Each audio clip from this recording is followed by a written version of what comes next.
It began on a morning in the 3rd century, beneath the marble shadows of Rome. The house of a noble senator stirred with quiet expectation, servants moving swiftly through colonnades, polishing silver, and arranging togas for display. Then came the knock, a firm rap upon the bronze gate. A messenger stood cloaked in imperial livery, bearing a sealed scroll pressed with crimson wax. The mark was unmistakable, the seal of Empress Julia Soaemias, mother of the young Emperor Elagabalus. The household froze. A summons from the imperial court was no small matter. The senator's wife gasped softly, his daughters clutched at their gowns, and whispers rippled through the villa like the flutter of frightened birds. The senator himself stepped forward, trembling with both pride and unease. To be summoned by the Empress could mean elevation, favor, and honor. Perhaps an invitation to dine among the highest in the land, or to attend a philosophical symposium where poets and thinkers debated under torchlight. Such was the illusion every noble family clung to. The eldest daughter, no more than 17, held the scroll in her hands. Her fingers traced the seal with a naive wonder, imagining marble halls, golden platters, and laurel crowns. She thought herself untouchable, shielded by her father's status, by Rome's ancient traditions, by the very weight of her family name carved upon monuments. But when the wax cracked and the words were read aloud, the invitation was written in deceptively gentle tones. It spoke of a cultural symposium on feminine virtue and devotion, hosted by the Empress herself. The family sighed with relief. How harmless it sounded! How noble! They could not know that these words were the veil of a nightmare. For behind that seal lay a carefully engineered snare. The so-called symposium was not a gathering of philosophy, but an arena of humiliation. The Empress had transformed devotion into spectacle, virtue into degradation. Noble daughters and wives were not to be honored, but paraded, tested, and broken before watchful eyes. The girl smiled faintly as she folded the scroll, already imagining the honor of being seen in such a place.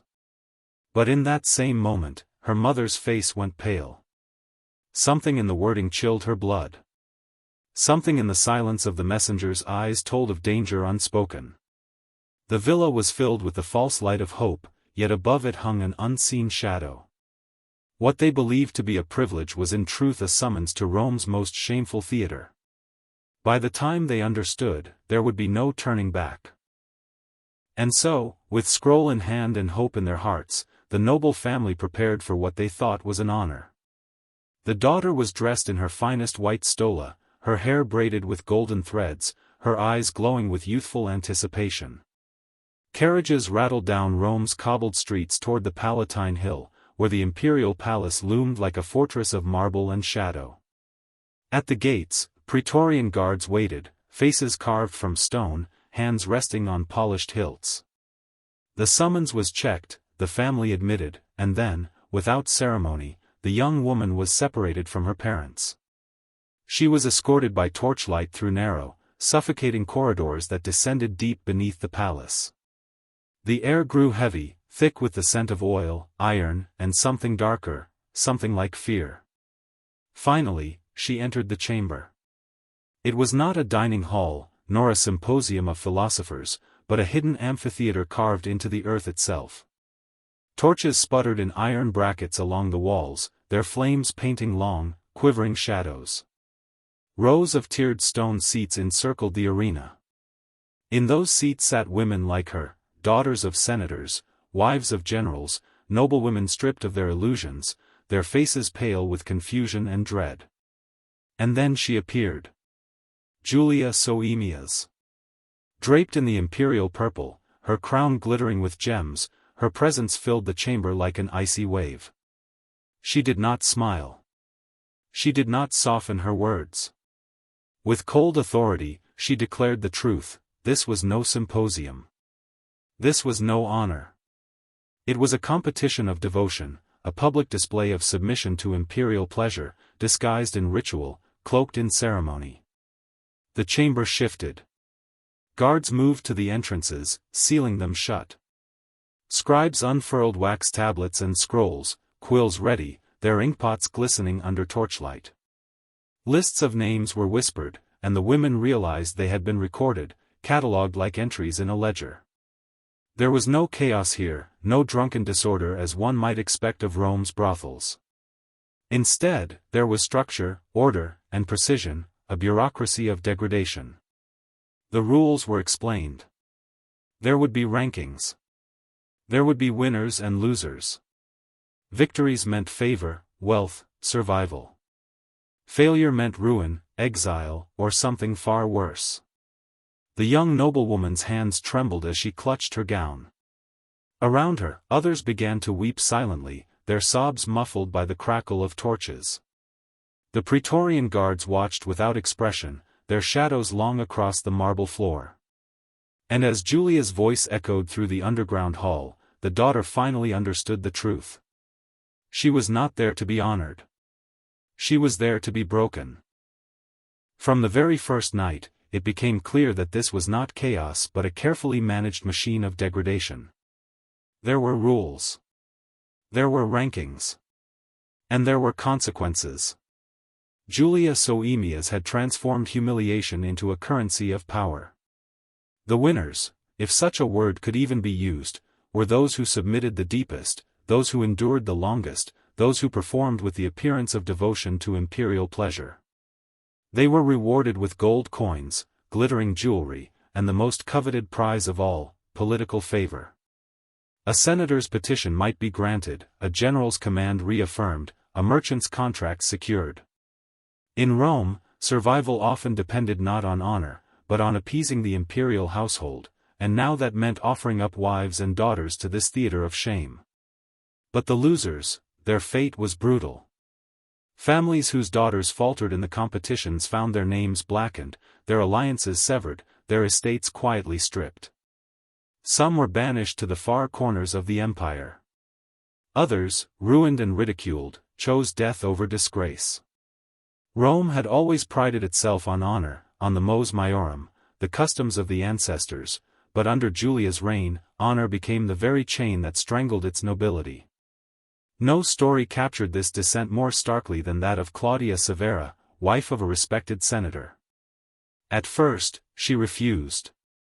She was a woman of dignity, raised in the old traditions, unafraid to speak her mind. When the imperial summons reached her villa, she sent back word of polite refusal. For a moment, she believed her family's influence might shield her. But Julia's vengeance was swift. Within days, shipments of grain bound for her household were halted. Merchants loyal to the palace turned away from their gates. The senator, once secure in his political post, was stripped of his appointment in a single morning session of the Curia. Allies averted their eyes. Friends vanished. Starvation crept toward their doors, and ruin hung over the family like a storm cloud. Finally, Claudia was forced to bend. Stripped of dignity, she was escorted under torchlight into the underground chamber, the same iron gates closing behind her as they had behind so many others. And there, before the Empress and her scribes, she lowered her head in reluctant submission. Her resistance had cost her family everything, and her compliance came too late to save their name. Julia had made an example of her, proof that even the proudest matron of Rome could be broken, and that the empire's rewards and punishments alike served only one purpose, absolute obedience. But Julia Soaemias did not stop at mere spectacle. What began as twisted entertainment quickly evolved into a system of absolute control. The amphitheater beneath the palace was not only a stage, it was a trap.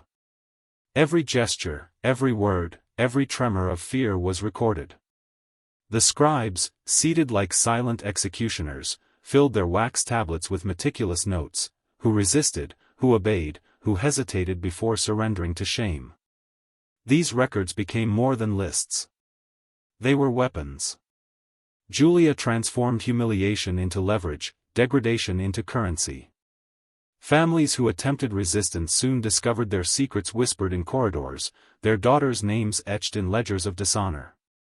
A noble matron who faltered on one night might see her husband's ambitions ruined by dawn. A senator who dared complain found his household's disgrace circulated like gossip, until he was forced into silence. Those who complied fared no better. They were bound by complicity, ensnared in Julia's net of shame. Once a family participated, their silence was guaranteed, not by loyalty, but by fear. They knew that should they defy the Empress, their compliance could be exposed in vivid detail. Each participant was both victim and accomplice, prisoner and enforcer, ensuring the system perpetuated itself. It was an empire of shadows, and Julia stood at its center. She smiled not at the performances, but at the paperwork, the growing archive of Rome's nobility reduced to entries of degradation. Scribes whispered to one another that these scrolls were worth more than gold, for they contained the lifeblood of power itself. An entire generation of Roman aristocratic women came of age beneath this machinery of control. They no longer entered the court expecting honor or opportunity, they entered it knowing humiliation awaited them. Mothers, once teachers of virtue, became instructors of survival. In whispered tones, they told their daughters how to endure, how to appear compliant without breaking, how to hide their shame behind practiced expressions. Childhood ended at the palace gates. The psychological toll was immense. Suicide notes were found in noble villas. Physicians reported sudden illnesses among young women who had never known sickness before. Even poets, once the voice of Rome's grandeur, wrote verses filled with despair, mourning a society where virtue had been weaponized into chains. Julia had forged something darker than mere scandal. She had engineered a bureaucracy of humiliation, one that replaced Rome's ancestral honor with fear, silence, and the slow erosion of dignity. The empire itself seemed to breathe under her will, sustained not by loyalty, but by blackmail. And every noble family knew, once marked, there was no escape. And so the terror seeped beyond the palace walls, winding its way into the marble villas of Rome. Families that once feasted with confidence now ate in silence. Mothers looked into the eyes of their daughters and saw not innocence, but looming inevitability. The words they whispered at night were no longer of poetry, marriage, or virtue. They were grim lessons, spoken in hushed tones that carried the weight of survival. "Prepare yourself," mothers said, clutching their daughters' hands as if to anchor them. "Your summons will come, and when it does, you must endure." These whispers spread like smoke, drifting through the noble quarters of the city. And as the empire's women learned how to endure humiliation, Rome itself began to rot from within. Historians of the time described the atmosphere as if the city had fallen under a funeral shroud. Suicides among noble families grew common. Daughters drowned themselves in the Tiber rather than face the torchlit amphitheater. Some threw themselves from villa balconies into the darkness below. The records mention strange illnesses afflicting court women, mysterious fevers, sudden wasting, sleepless madness. Physicians could not explain it, but all knew the cause: fear. Fear became a contagion, more deadly than plague. Husbands, stripped of power, dared not intervene. Fathers sat in silence as their daughters were prepared for the inevitable. And brothers, once protectors, turned away, knowing resistance would bring ruin upon their entire household. Every noble family lived under the shadow of Julia's archives, the records of disgrace that could be unleashed at any time. Even Rome's poets, once the proud voice of the empire's soul, turned to despair. Their verses, once filled with triumph and the glory of conquest, now trembled with imagery of chains, shadows, and silence. In their lamentations, the women of the aristocracy appeared not as muses, but as victims sacrificed to the machinery of power. The noble homes of Rome became prisons of anticipation. Behind closed doors, daughters cried into their pillows, while mothers rehearsed the cruel instructions of survival. Do not resist too fiercely. Do not show too much pride. Hide your tears. Bow when commanded. These were no longer lessons of honor, but rehearsals for degradation. And through it all, an invisible suffocation settled over Rome's elite. Every torch that burned in the palace seemed to cast its smoke into the city itself, choking the villas with dread. Not a single family felt secure. Not a single household believed itself beyond reach. For in Julia's Rome, silence was the only protection, and even silence could not save them. But terror, however suffocating, always breeds whispers of defiance. In the corridors of the Curia, in hushed meetings behind closed villa doors, a few senators dared to dream of ending Julia's tyranny. They spoke cautiously, their voices lowered, knowing even marble walls had ears. To act against the Empress was to gamble with one's life, but to do nothing was to surrender Rome itself to corruption. At the center of this fragile hope was Marcus Aurelius Seius, a senator of stern reputation and old Roman blood. He believed the empire still had guardians of honor left. Gathering allies, he urged them to draft a formal petition, a complaint to the emperor himself, exposing Julia's machinery of humiliation and demanding its abolition. If we remain silent, he warned, our daughters will know no Rome but one of chains. But Julia's web reached further than Seius imagined. Every ally he courted was shadowed by informants. Every letter drafted was intercepted by Julia's scribes. Even among his companions, fear had already seeped too deep. Some abandoned him quietly, others betrayed him outright, hoping their cooperation might spare their families from ruin. And then came the inevitable. On a journey back to his country estate, Seius vanished. His carriage was found on a lonely road, the horses wandering free, but there was no sign of the senator. No body. No blood. Nothing but silence. The message was clear, Julia required no public execution. Disappearance itself was the weapon. A void more terrifying than a corpse. Rome's nobles shuddered. If a man of Seius's stature could be erased without trace, what hope remained for lesser voices? The Senate halls grew quieter, their debates hollow. Senators who once raised their voices now kept their eyes fixed on the floor.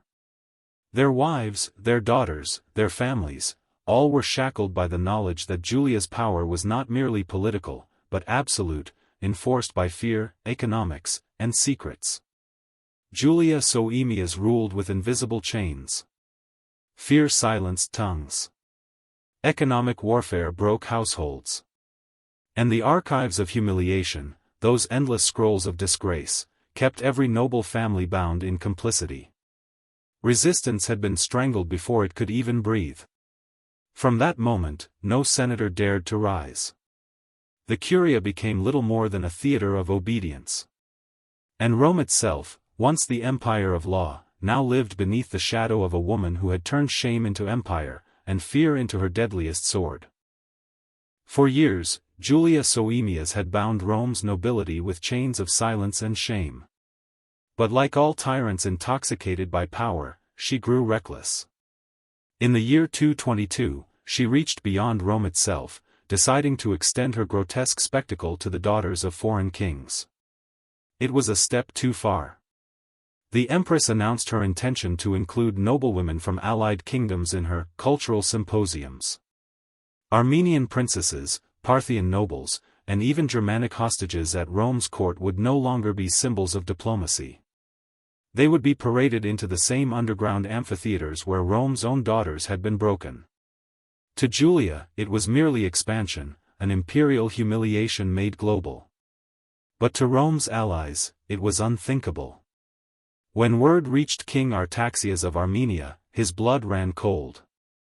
His daughter, a young princess promised to the imperial family in marriage, was to be degraded in the same chamber that had consumed Rome's nobility. He did not hesitate.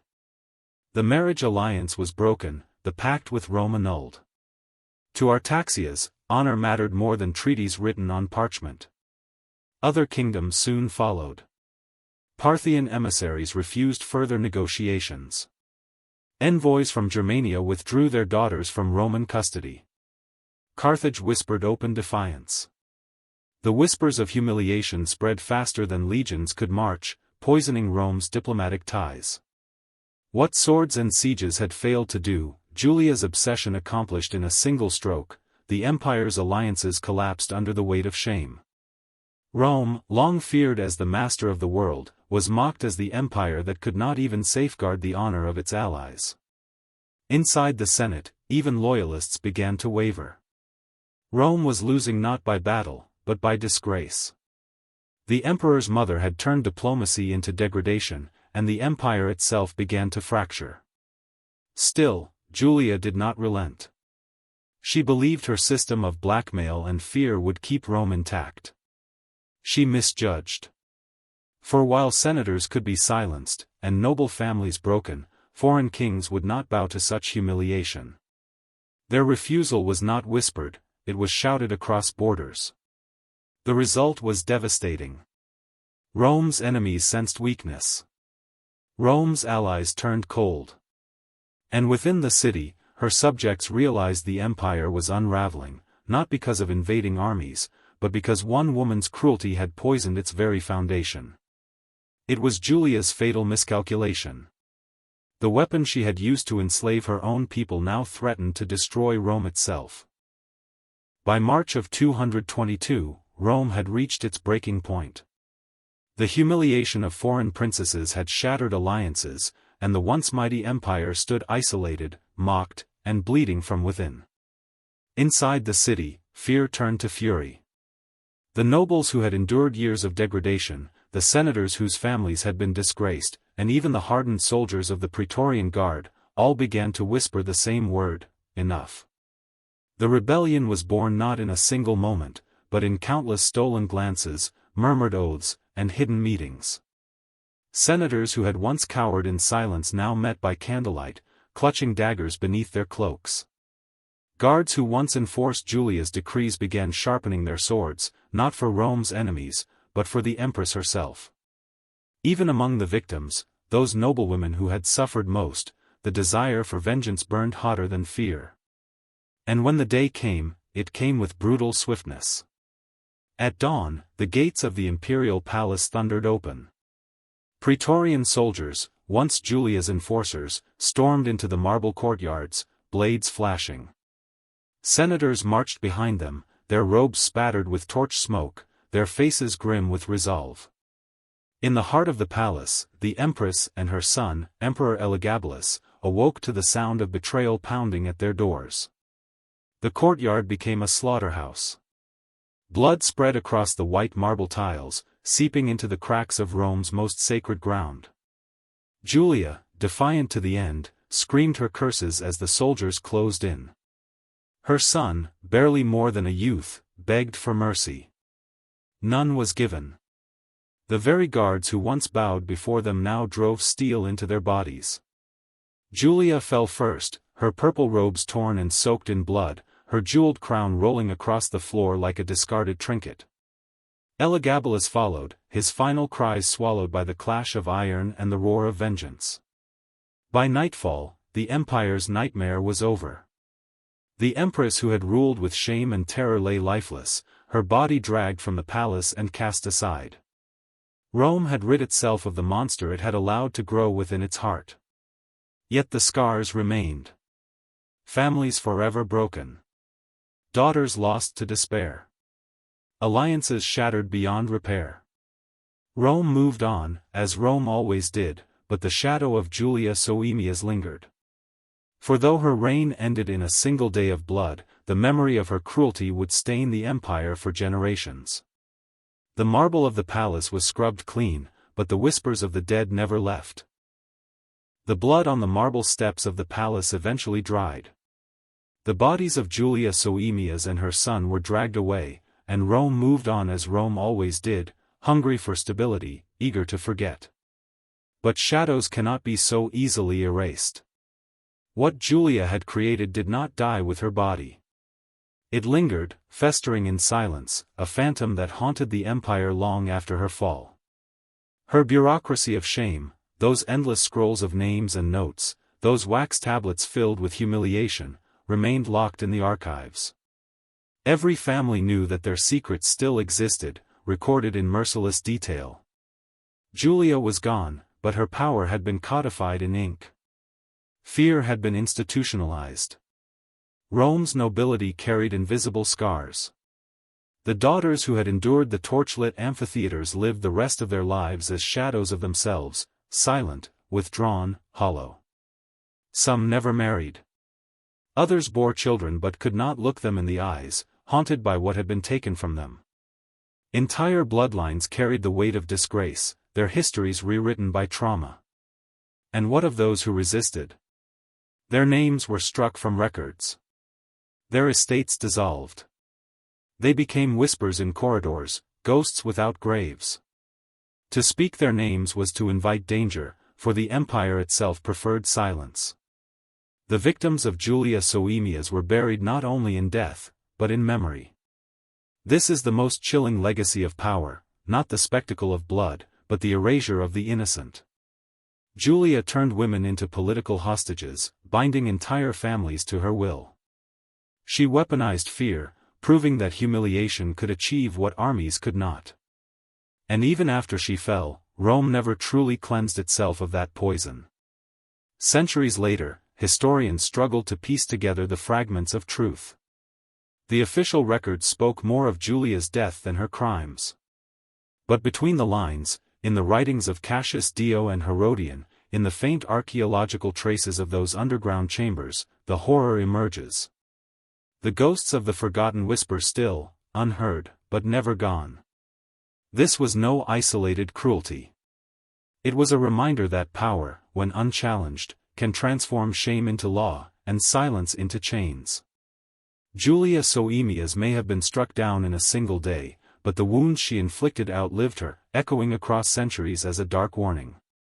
Rome survived her reign. But the souls of her victims never did.